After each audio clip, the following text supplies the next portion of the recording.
So chiropractic set the stage and gave me such a depth and appreciation for what can happen in the presence of an adjustment. The reason my father missed those early appointments with that chiropractor was low back pain. At that point, I thought chiropractic care was good for low back pain, which it is. But my experience was so far removed from my low back or from a pain experience that it completely reconfigured my understanding and appreciation of chiropractic at that time and throughout my entire career. So that's been the story of how, when, where, and why I became a chiropractor. And the entire sum and substance of my career, I have tried to live as a payback to that chiropractor for what he did in my life with my father in that office on an early summer night in 1964. So that's the miracle for me. If it wouldn't be inappropriate, I'd like to tell you another very closely related story. Several years later, I was married in 1974, and in the summer of 1978, we had our second child. And her name is Cassie, and she was born on August 6th, 1978. And my wife was having a very difficult time with the labor, and the obstetrician involved decided that it would be helpful to break the waters. As soon as they broke the waters, they realized the waters were meconium stained. It looked like dirty dishwater, not like what you'd hope to see with a birth. And everybody knew the baby was in distress. The child was subsequently born seconds later, and she was in profound distress. Within an hour, her spleen and her liver had swollen to the point that they were in her pelvic cavity. She had petechial, strawberry, pinpoint type hemorrhages from her head to her toe. She was a very sick child, and they immediately thought she had spinal meningitis. And she was quarantined and moved to a neonatal nursery center. And it became very apparent, because of a history in my circumstances, that what had happened is that she had become congenitally infected with an organism, a virus known as cytomegalovirus.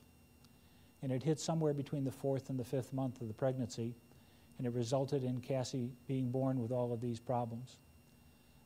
At birth, it was thought that she was deaf and that she was blind, which fortunately she was not. Although today she does have a profound hearing loss in one ear, but her eyesight is good and her functional hearing is very good.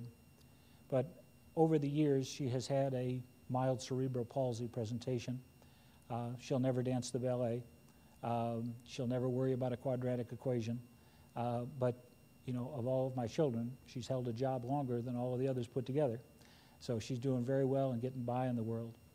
The turning point back in the summer of 1978, Cassie was in that neonatal nursery center, and the influence of that virus was that her platelet count, among all of the other problems with the hepatic swelling and the splenic swelling and so on, but her platelet count had dropped to approximately 10,000 per cubic millimeter. It should be 250,000. At 10,000 per cubic millimeter, it's the equivalent of pumping water as opposed to 40-weight oil. The person is susceptible to cardiac contractions, can cause hemorrhage. Peristalsis can cause hemorrhage. And where you should have a thick fluid that you're pumping through blood, you're pumping virtually water. Very, very thin, greatly subject to hemorrhaging. And it was assumed that she would have a stroke. She wouldn't live. And, you know, we had best do whatever we could. Well, it was a day and time when it was impossible for a chiropractor to come into a neonatal nursery center in a hospital and provide care. This same chiropractor that gave me my first adjustment showed up at the door of our home. He had a 12-pack of Molson's Canadian beer for me to treat the father, and he had an adjustment for my daughter.